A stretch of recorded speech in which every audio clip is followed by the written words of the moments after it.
Hello students, welcome to math study में। So basically हमारा जो सेकंड चैप्टर है वो कंटिन्यू बहुत टाइम से चल ही रहा है। तो आज हम कुछ इंपॉर्टेंट क्वेश्चन करेंगे और नेक्स्ट वीडियो में हम एक न्यू चैप्टर स्टार्ट करेंगे। सो बेसिकली आज मैं क्वेश्चन लेकर आया हूँ आपके पास एक्सरसाइज 2.6 एंड 2.4 के वो इंपॉर्टेंट क्वेश्चन जो लास्ट प्रीवियस एग्जाम के अंदर 8th बोर्ड एग्जाम के अंदर आ चुके हैं। सो फर्स्ट क्वेश्चन हमारा ये है, इसी में जो फर्स्ट क्वेश्चन है वो हमारा एक्सरसाइज 2.6 का 6 नंबर क्वेश्चन है। ये एनसीईआरटी फोल्डर में। The age of Hari and Harry are in ratio 5:7। तो हरी एंड हैरी की एज का जो रेशियो है ना इस टाइम, वो रेशियो क्या है? 5:7 है। तो लेट कर लेते हैं question 6 2.6 exercise. Let age of Hari 5x and age of Harry 7x। Clear हो कि हरी एंड हैरी की एज का रेशियो गिवन है हमें 5:7। तो बेसिकली हमने एज को लेट कर लिया 5x एंड 7x। नेक्स्ट है 4 years from now, अब से 4 साल बाद। 4 years from now, अब से 4 साल बाद the ratio their age will be 3:4। यानी कि अब से 4 साल बाद उनकी एज का जो रेशियो है वो रेशियो क्या होगा? 3/4 हो जाएगा। तो age of Hari from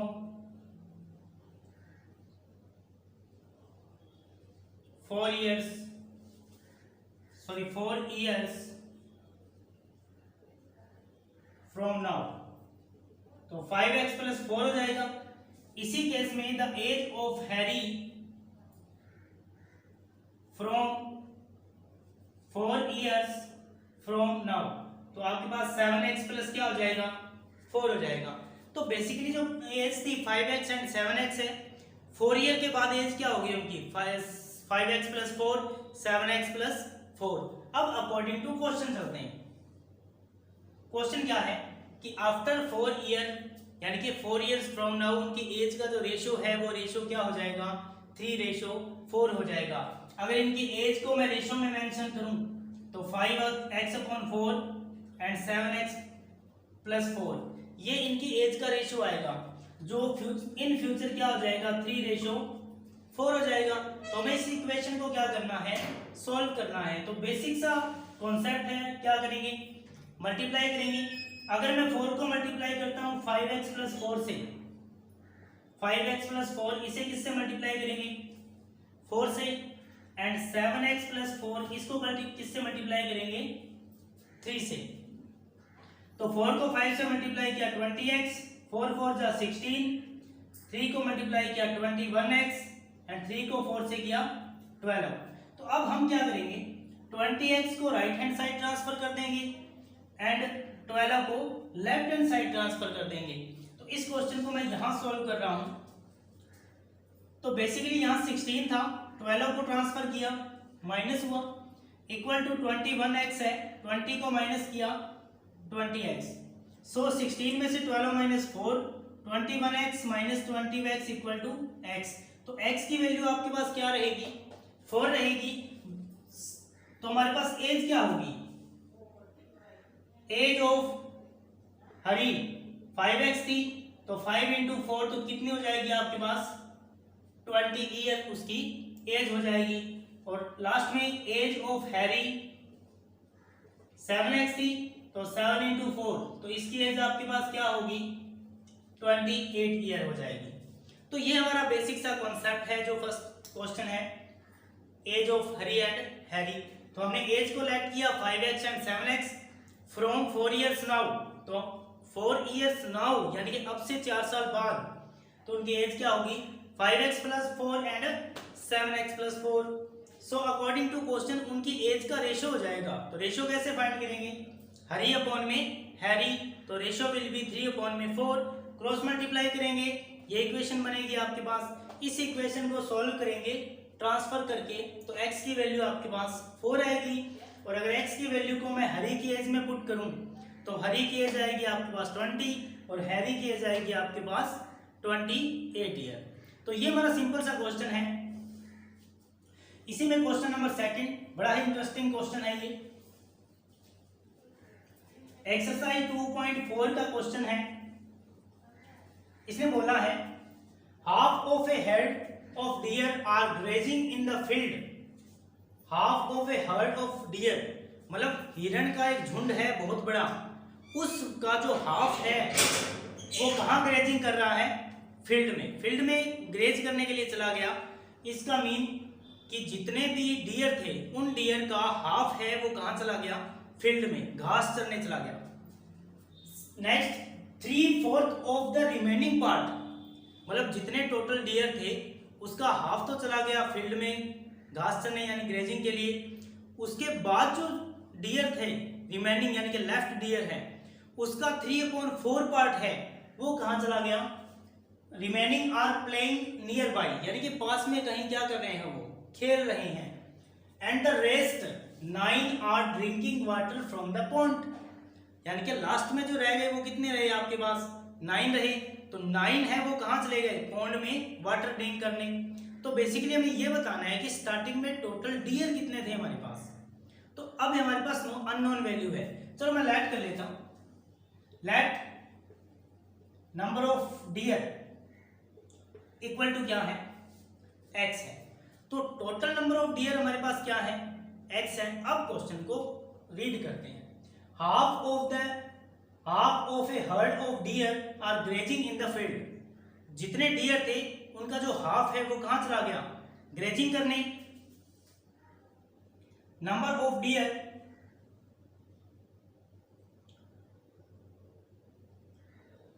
are grazing in the field. तो x का कितना पार्ट चला गया? हाफ चला गया। इट मींस x अपॉन 2 हो गया। क्लियर हुआ यहां से कि total number of dear x है, ग्रेजिंग के लिए कितने डियर चले गए? x का हाफ चला गया। तो number of deer are grazing in the field x into 1/2 it means x/2। 3/4 of the remaining are playing nearby. 3/4 of the remaining are nearby. Remaining का मतलब टोटल x थे, half कहां चले गए? Grazing के लिए चले गए। तो लेफ्ट कितने रह गए? मतलब टोटल x थे, टोटल में से हाफ है वो ग्रेजिंग के लिए चले गए। तो लेफ्ट कितने रहे? तो यहां लिखेंगे remaining deer x minus x/2 equal क्या आएगा आपके पास? x/2। यानी कि x तो टोटल थे, x/2 कहां चले गए? ग्रेजिंग के लिए। अब रिमेनिंग क्या रह गए? x/2। Number of deer are playing nearby. तो टोटल आपके पास रिमेनिंग x/2 थे। रिमेनिंग का कितना पार्ट है जो वो पास में प्लेइंग के लिए चले गए? नियर बाय प्लेइंग के लिए। तो 3/4 पार्ट चले गए। तो हम इसको कितना करेंगे? 3/4 करेंगे। तो 3 को x मल्टीप्लाई किया 3x, 4 को 2 से मल्टीप्लाई किया 8। तो 3x अपॉन में 8 जो डियर है वो कहां चले गए? Playing near by. सो अब रेस्ट का मतलब क्या हुआ? टोटल जो आपके पास x डियर थे हाफ कहां चले गए? ग्रेजिंग के लिए। जो रिमेनिंग पार्ट है उसका 3/4 कहां चले गए? प्लेइंग के लिए। अब जो रेस्ट में रह गए, रेस्ट का मतलब टोटल में से अगर इनको निकाल दें तो लास्ट में कितने डियर है हमारे पास? 9 डियर है। और वो 9 डियर किसके लिए चले गए? ड्रिंकिंग वाटर के लिए। इट मींस अगर मैं यहां से स्टार्ट करूं अकॉर्डिंग टू क्वेश्चन, टोटल आपके पास क्या है? x है।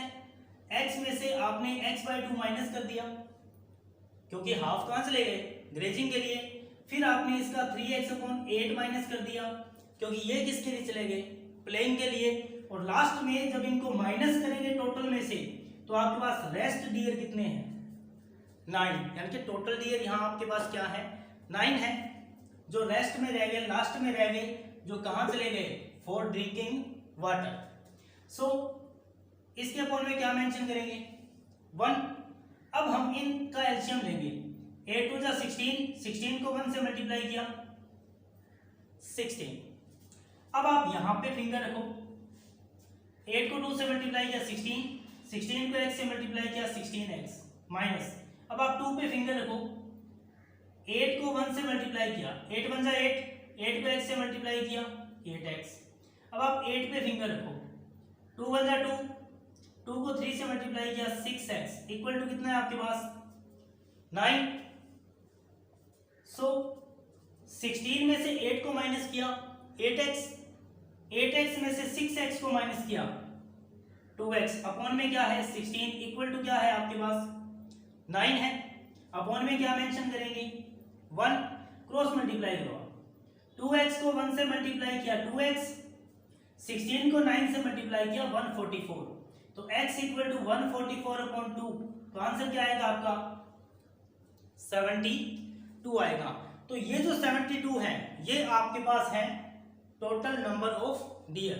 सो यहां मेंशन करेंगे, so number of dear is 72। तो टोटल जो नंबर ऑफ डियर है वो कितने रहेंगे 72। अब हम इसे थोड़ा थ्योरेटिकल समझते हैं जिससे आपको क्वेश्चन क्या होगा क्लियर हो जाएगा। 72 का हाफ का आंसर आ गया ग्रेजिंग के लिए, तो 72 का हाफ करो कितना हुआ 36। अब 72 में से 36 माइनस करें तो कितना रह जाएगा 36, 36 का 3/4 का आंसर आ गया प्लेइंग के लिए, प्लेइंग नियर बाय, 4 से कैंसिल किया 9, 9 3 जा कितना हुआ 27। तो इतने डियर तो चले गए ग्रेजिंग के लिए और प्लेइंग के लिए। अब 72 में से 36 माइनस करो 36 में से 27 माइनस करो तो रेस्ट कितने डियर रहेंगे आपके पास 9 रहेंगे। ये क्वेश्चन था सिंपल। तो मैंने डियर लेट की x, number of deer are grazing in the field x/2 and remaining deer कितने हो जाएंगे x में से x/2 माइनस करेंगे x/2। Number of deer are playing nearby, तो जो रिमेनिंग है उसका 3/4 करेंगे तो x/2 into 3/4 equal to 3x/8। According to question चलेंगे तो टोटल में से अगर इनको माइनस कर दें तो लास्ट में हमारे पास कितने नंबर ऑफ डियर रहेंगे 9 रहेंगे। सो क्रॉस मल्टीप्लाई करने पर x का आंसर आपका क्या रहेगा 72 रहेगा। तो ये टोटल नंबर ऑफ डियर होंगे। सो 2.6 का एक लास्ट क्वेश्चन है हमारा जो काफी इंपॉर्टेंट क्वेश्चन है आपके एनसीईआरटी सिलेबस के अकॉर्डिंग। क्वेश्चन 2.6 का लास्ट क्वेश्चन है 7 नंबर जो हम कंप्लीट करेंगे और नेक्स्ट वीडियो में हम नेक्स्ट क्लास में न्यू चैप्टर स्टार्ट करेंगे। तो क्वेश्चन क्या है, the denominator of a rational number is greater than it's numerator bye 8। हम दोबारा रीड करें क्वेश्चन को, the denominator of a rational number is greater than it's numerator bye 8, यानी कि डिनोमिनेटर है वो न्यूमरेटर से कितना ग्रेटर है 8 है। तो मैं लेट कर लेता हूं क्वेश्चन में, लेट न्यूमरेटर क्या है x है, तो इस केस में डिनोमिनेटर क्या होगा x प्लस 8। सिंपल हुआ कि क्वेश्चन में यही है कि the denominator of a rational number is greater than it's numerator bye 8। तो न्यूमरेटर को अगर मैं x सेलेक्ट करता हूं तो डिनोमिनेटर क्या हो जाएगा x प्लस 8 हो जाएगा। अब अकॉर्डिंग टू क्वेश्चन चलते हैं। क्वेश्चन क्या है, द न्यूमरेटर इंक्रीज्ड बाय 17, कि अगर न्यूमरेटर को 17 इंक्रीज कर दें, the denominator is decreased bye 1। अगर मैं न्यूमरेटर को 17 ग्रेटर कर देता हूं तो डिनोमिनेटर है वो 1 क्या हो जाएगा स्मॉलर हो जाएगा, डिक्रीज हो जाएगा। इट मीन्स कि अगर न्यूमरेटर में मैं 17 ऐड कर दूं तो जो डिनोमिनेटर है वो कितना डिक्रीज हो जाएगा 1 डिक्रीज हो जाएगा। सिंपल है, क्वेश्चन के अकॉर्डिंग चेक करेंगे दोबारा कि the numerator increased by 17, increase का मतलब बढ़ा देना उसे, तो 17 बढ़ा दिया, the denominator is decreased bye 1, denominator 1 decrease हो जाएगा। तो डिनोमिनेटर आपके पास x प्लस 8 है, न्यूमरेटर आपके पास x है, तो न्यूमरेटर x प्लस 17 हो जाएगा और denominator x plus 8 minus 1। Then the number obtain is 3/2। अगर इस प्रोसेस को करें तो इसका जो आंसर हमें मिलेगा वो आंसर मिलेगा इक्वल टू 3/2। 2। तो हमें इस इक्वेशन को क्या करना है, सोल्व करना है। सो इस इक्वेशन को मैं यहां सोल्व कर रहा हूं। ये x प्लस 17 रहेगा, 8 में से 1 माइनस किया x प्लस 7 इक्वल टू क्या है 3/2 है। अब हम इसे क्रॉस मल्टीप्लाई करेंगे। 2 को पहले x से मल्टीप्लाई किया 2x, 2 को 17 से मल्टीप्लाई किया 34, 3 को x से मल्टीप्लाई किया 3x, 3 को 7 से मल्टीप्लाई किया 21। क्लियर हुआ यहाँ से कि 2 को पहले x प्लस 17 से मल्टीप्लाई किया, फिर 3 को x प्लस 7 से। तो अब हम क्या करेंगे, 2x को इस साइड ट्रांसफर कर देंगे, 21 को लेफ्ट हैंड साइड ट्रांसफर कर देंगे। तो इधर हमारे पास 3x है, माइनस किया 2x, यहाँ 34 है, माइनस किया 21। तो अब इस क्वेश्चन को मैं यहां सॉल्व करने वाला हूं। 3x में से 2x को माइनस किया x, 34 माइनस 21, तो आपका आंसर क्या आएगा 13। इट मीन्स x आपके पास क्या है 13 है। तो यहां हम मेंशन कर सकते हैं कि जो हमारा न्यूमरेटर है वो क्या है 13 है, और डिनोमिनेटर जो है हमारे पास वो क्या है 13 प्लस 8 यानी कि 21 है। क्लियर हुआ। अब हम इस क्वेश्चन को थ्योरेटिकल करते हैं। इसने क्या कहा कि अगर आप न्यूमरेटर में क्या ऐड कर दें 17, तो इसे थोड़ा रफ वर्क करते हैं हम कि हमारे पास न्यूमरेटर था 13 में कितना ऐड कर दें 17, तो जो डिनोमिनेटर है वो कितना डिक्रीज हो जाएगा 1 डिक्रीज हो गया। तो अब आपके पास ये तो हो जाएगा 30 और ये हो जाएगा आपके पास 20, तो 0 से 0 कैंसिल, तो रेशियो क्या रहेगा 3/2 रहेगा। तो ये वेरिफिकेशन है क्वेश्चन का, हम इस टाइप से कर सकते हैं इस क्वेश्चन को। सो बेसिकली आई होप कि आपको इस क्वेश्चन में कोई डाउट नहीं होगा। सो हमारी एक्सरसाइज कंप्लीट है। तो हम नेक्स्ट वीडियो क्लास में न्यू एक्सरसाइज स्टार्ट करने वाले हैं। So thank you and have a great day.